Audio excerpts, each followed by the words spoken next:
It's one of the best feelings ever. Yes, that's what Callum McGregor told Greg Taylor and his teammates at the weekend. We'll talk about that in a minute. But first of all, we need to jump over to Sevcoland just to wipe it at the floor a bit more with their tears. Yes, you've seen the tears in the video yesterday. Charlie Miller has more tears as he is actually fears that a mural may need to be painted over as Celtic close in on the world's most successful club in the world title, and Rangers are Sevco actually are due investors a staggering amount of money. We'll talk about that at the end of the video, so make sure you it's TikTok time. They are going to go the way of the old Rangers, if you ask me. It is not sustainable. But first we go back to Greg Taylor. If you have seen this video today, make sure you give it a big thumbs up, and thank you to all the new subscribers to the channel. Love the fact that the channel's growing, and yesterday's video was just funny as anything. Anyway, Greg Taylor insists that the squad are lucky to be part of a trophy grabbing machine that we now have at Celtic. He says they're fortunate to be able to come up and play for silverware on such an ongoing basis. He says it's one of the things you want to do as a player. Celtic have obviously won 22 trophies in the last 11 years, and Taylor has warned the rivals in the SPFL that there's no signs of Celtic taking glory for granted. Much has been said last week before the game about Mickey Beale saying that Ange Postecoglou is a lucky man, but the fullback reckons that it's the players who are fortunate when it comes to getting the job done. They make their own luck. I don't think I'll ever get tired of it, to be honest. It's such a difficult thing to do. People don't realise that. We are fortunate that we are at a club where you get the chance most years to compete. And that's what Greg Taylor said about winning trophies. I also went on to say it's what the club demands.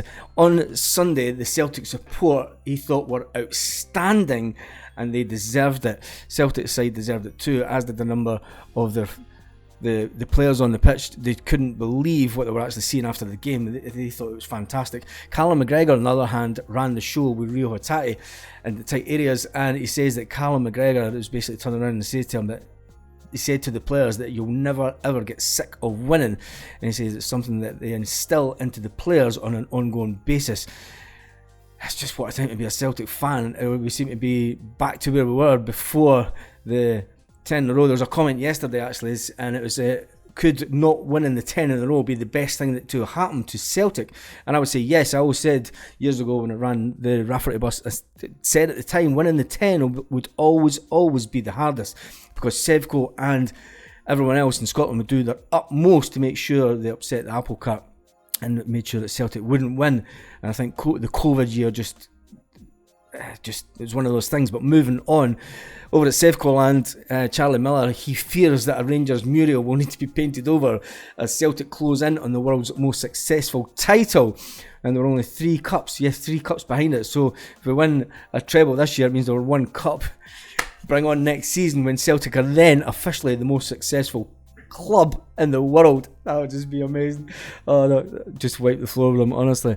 Anyway, the fact that they lost all their titles when they went bust must have them in a bit of an upset. And an even bigger upset over at Sevcoland is that Sevco wait for this, Sevco still owe investors 78 million after they released their accounts in November. It has been said that Douglas Park and the board need to clear the debts behind the scenes before they could push on and surpass Celtic. It's never going to happen. They still owe out 78 million to investors. There's no way they're going to be able to pay that back. Never in a million years. So on that note, I hope you've enjoyed the video. I hope you've enjoyed yesterday's video where you've seen the Sevco tears. So I'm going to quickly jump over to the comments for the video that went out last night. It's been fantastic, the response to that video, and I'm sure you've seen it where it was the Celtic Rangers watch to the end video to see the greeting face. And there's lots of new commenters on the channel, so thank you for commenting. And Rosalie, she says bra hail hail. Checkbox says greeting. Sanderson went on to say, why would anyone cry because their team, not even their team as individuals, lost a game of football? Fans are sad. Keep the tear ducts open, pal, you need them again, says Bertie Young. And then another one reminds me of a 60s song, Tears of a Clown. Stuart McLaren went on to say, salty hun tears. And then as the song, John Copeland says, as the song goes, it had to glue, wonderful glue.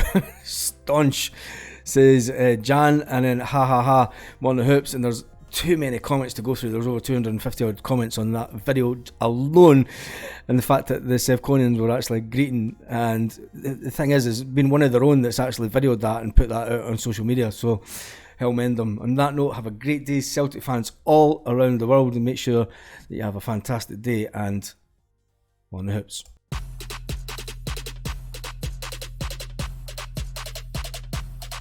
Lit. Roll up to the party, roll up to the party, roll up to the